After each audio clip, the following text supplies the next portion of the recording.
Hello बच्चों, तो हमें क्वेश्चन गिवन है for a zero order reaction the plot of concentration a minus x versus time is linear with. First option given है positive slope and zero intercept, second option है negative slope and zero intercept, third option है positive slope and non zero intercept and fourth option is negative slope and positive intercept. तो हमें given है क्या? For zero order reaction हमें एक zero order reaction given है, हमें बताना है ए माइनस एक्स और टाइम का ग्राफ। उन्होंने हमें बता रखा है वो लीनियर है। हमें जो मेन चीज बतानी है वो स्लोप और उसका इंटरसेप्ट क्या होगा। तो जीरो ऑर्डर रिएक्शन के लिए जो इंटीग्रेटेड रेट इक्वेशन होती है वो हम कैसे निकालते हैं? सबसे पहले हमें पता होना चाहिए रेट लो। वो होता है के ए की पावर एन, और यहाँ पे एन क्या होता है? ऑर्डर। जो रेट होता है वो हमारे कंसंट्रेशन ऑफ रिएक्टेंट पे डिपेंड करता है। ये जो कंसंट्रेशन है ये किसकी है? ये कंसंट्रेशन ऑफ रिएक्टेंट है। ठीक है। और जो हम रेट कांस्टेंट है वो के ऐसे स्मॉल से रिप्रेजेंट करते हैं वैसे। तो रेट होता है, रेट इज इक्वल टू में के ए की पावर एन, के इज अवर रेट कांस्टेंट।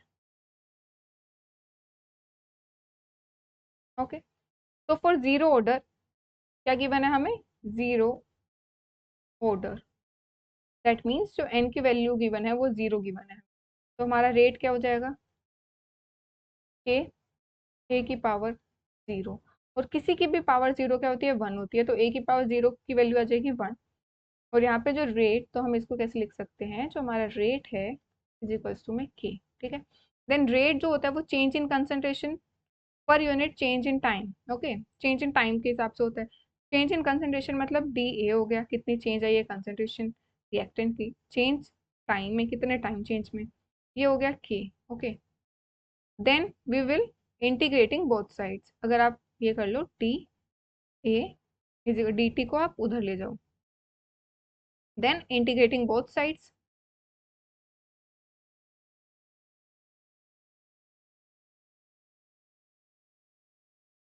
तो इंटीग्रेट करा आपने इसको,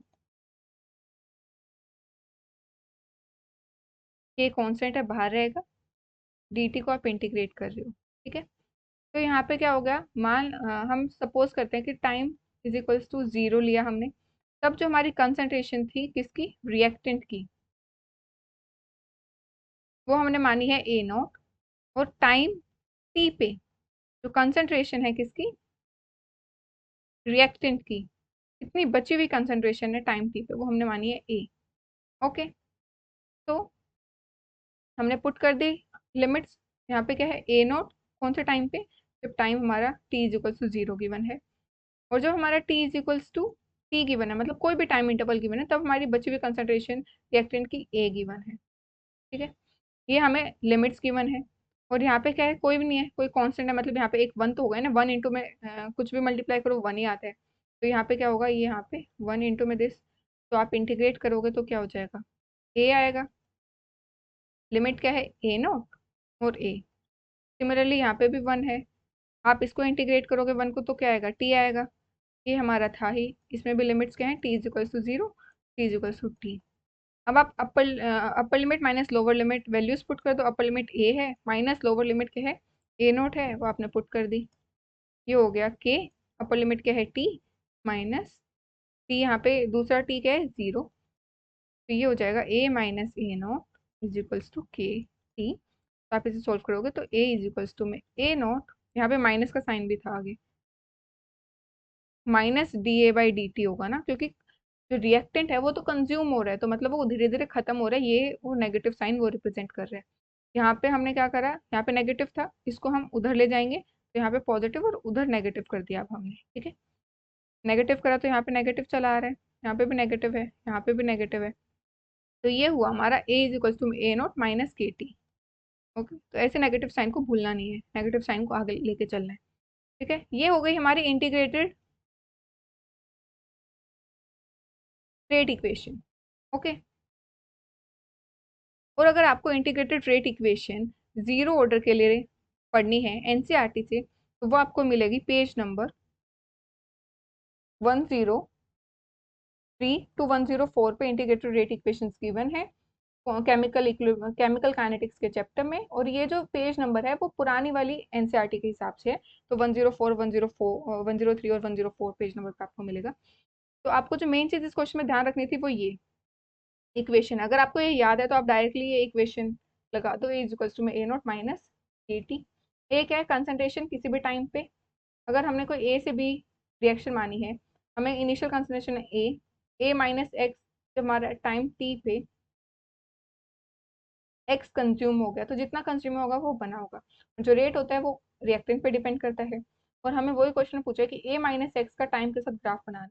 तो यहाँ पे इस क्वेश्चन के हिसाब से क्या हो जाएगा, कितनी बची हुई टाइम पे ए माइनस एक्स, ए हम इनिशियली लेके चले थे, माइनस के टी, तो ये हो गया।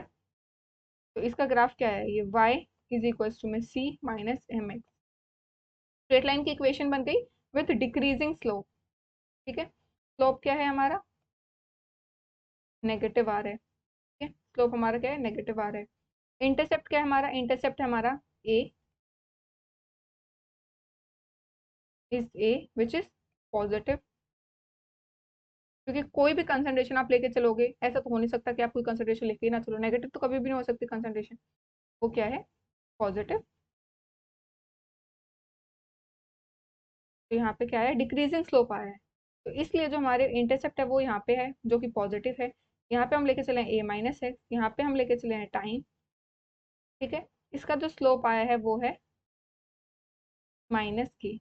तो आपको इस क्वेश्चन में बस एक ये इक्वेशन याद होनी चाहिए, A is equal to A naught minus k t for zero order.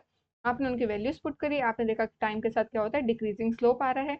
और जो इंटरसेप्ट है वो ए है, तो ऑप्शन हो जाएगा negative slope with positive intercept, fourth option इसका आंसर होगा। Thank you.